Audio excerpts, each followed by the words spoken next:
নমস্কাৰ আপোনালোক সকলোলৈ মোৰ এই ইউটিউব চেনেলটোলৈ স্বাগতম জনাইছোঁ। আজি মই যাবলৈ ওলাই আছোঁ আমাৰ শংকৰ উৎসৱ, জয়গুৰু শংকৰ। আমি শংকৰ উৎসৱত গৈ তাত আপোনালোকে জানে শংকৰ উৎসৱৰ বিষয়ে গোটেই সমগ্ৰ অসমতে শংকৰ উৎসৱ পালন কৰা হয়। সেই শংকৰ উৎসৱত কণ্টেক্ট দেখা দি চাই আহিম কেনেকুৱা ধৰণৰ প্ৰস্তুতি, আগতে গৈ পোৱা নাই, তাত কি কেনেকুৱা ধৰণৰ প্ৰস্তুতি হয়। লগতে যাব মোৰ ছোৱালীজনী যাব, ল'ৰাজনী যাব। আৰু শংকৰ উৎসৱ হৈছে আমাৰ গুৰুজনা শ্ৰীমন্ত শংকৰদেৱৰ যি বৈষ্ণৱ ধৰ্ম আছে, সেই ধৰ্মটো প্ৰচাৰ সমগ্ৰ বিশ্বতে প্ৰচাৰ কৰিবৰ কাৰণে এই শংকৰ উৎসৱ উলহ-মালহেৰে পালন কৰে। আমাৰ 1930 চনতে এই সংঘ প্ৰতিষ্ঠা হৈছিল। তাৰ প্ৰতিষ্ঠা হৈ সমগ্ৰ অসম লগতে ভাৰতৰ বিভিন্ন অঞ্চলত প্ৰতি বছৰে শংকৰী সংঘই অধিৱেশন উদযাপন কৰে। গতিকে আমি সেই উদযাপনতে কণ্টেক্ট চাবৰ কাৰণে আহি উপস্থিত হ'লোঁ। আপোনালোক সকলোৱে চাব কি ধৰণৰ ইয়াত খোৱা বোৱা, কাপোৰ, সাজপাৰ, লগতে গ্ৰন্থমেলাও আছে বুলি কৈছে। লোকেশ্যন, ডেক'ৰেশ্যন, থিয়েটাৰ, এই গোটেইকেইটা দেখাম। শ্ৰীমন্ত শংকৰদেৱৰ বিষয়ে নতুনকৈ ক'বলগীয়া নাই। বৰ অসমখনক একগোট কৰি পিনি তেখেতে জাতি, বৰ্ণ, ভাষা নিৰ্বিশেষে সামাজিক আৰু ধৰ্মীয়ভাৱে একত্ৰিত কৰিবৰ কাৰণে যি চেষ্টা কৰিছে, অৰিহণাৰ মূলতে শ্ৰীমন্ত শংকৰদেৱ এই জাতি গঠন প্ৰক্ৰিয়াত। গতিকে চাওঁ আমি, আহক আজিৰ দিনটো উপভোগ কৰোঁ। এয়া হৈছে শংকৰ উৎসৱত মেলা।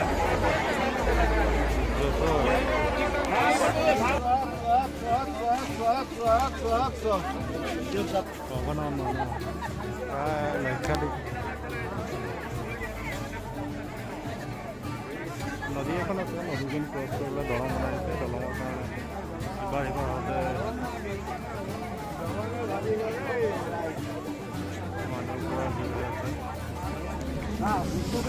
শংকৰদেৱক জাতীয় জীৱনৰ প্ৰাণ কম্পন কেন্দ্ৰ শংকৰদেৱ।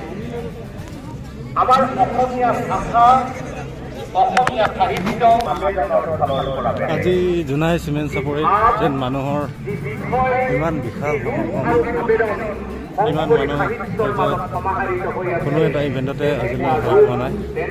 তললৈ চাই তললৈ ইমান বিঘা মাটি মানুহ মানুহৰ ইমান মহাপুৰুষ মাধৱদেৱে সমাৱেশ আজিলৈকে মই দেখা নাই। আছিল মই আলভুত হৈ গৈছে, ভাল লাগিছে চাই। এই সাহিত্যক শ্ৰদ্ধা কৰাটো, এই সাহিত্যক ৰক্ষা কৰাটো আমাৰ এটা জাতীয় দায়িত্ব।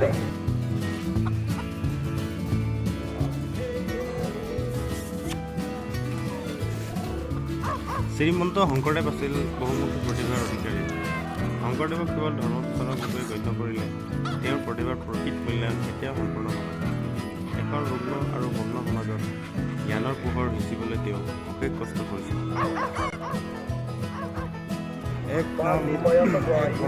শংকৰদেৱৰ যি নীতি আছে,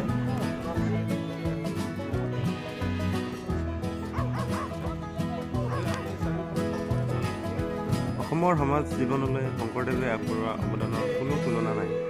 তেওঁৰ ধৰ্মৰ লগত চলি থকা নানা অমানৱীয় আৰু অযুক্তিকৰ আচাৰ আচৰণ নিৰ্মূল কৰিবলৈ যত্ন কৰিছিল, যেনে বলি বিধান, জাতিভেদ প্ৰথা, অন্ধবিশ্বাস আদিৰ বিৰোধিতা কৰিছিল।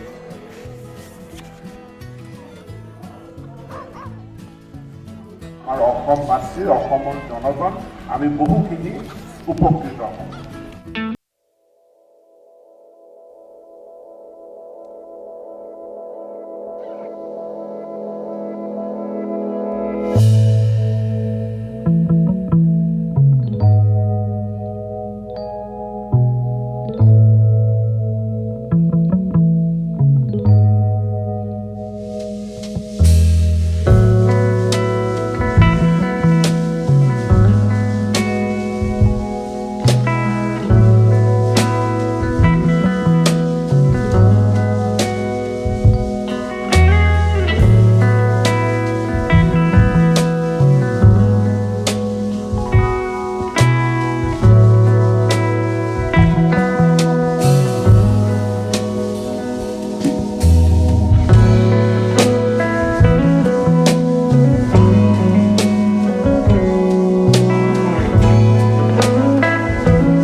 মিচিঙৰ পৰমানন্দ, আহোমৰ নৰহৰি, উত্তৰ জয়ৰাম, যৱনৰ চানহাই আদিক সমভাৱে আঁকোৱালি লৈছিল।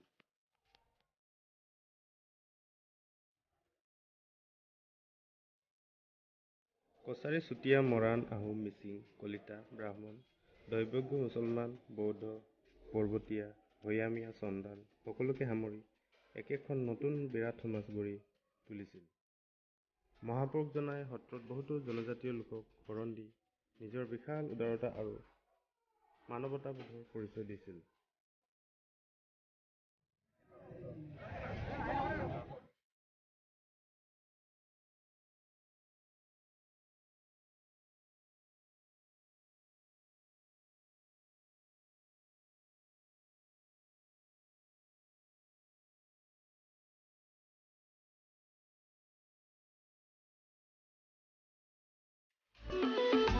গুৰুজনা হ'ল সামাজিক ৰূপান্তৰৰ আপোচহীন ৰূপকায় আৰু নিৰ্মাতা।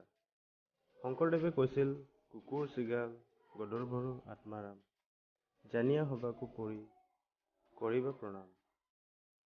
শংকৰদেৱৰ এই বাণী মহামানৱতাৰ, উদাৰতাৰ আৰু সহৃদয়তাৰ বাণী।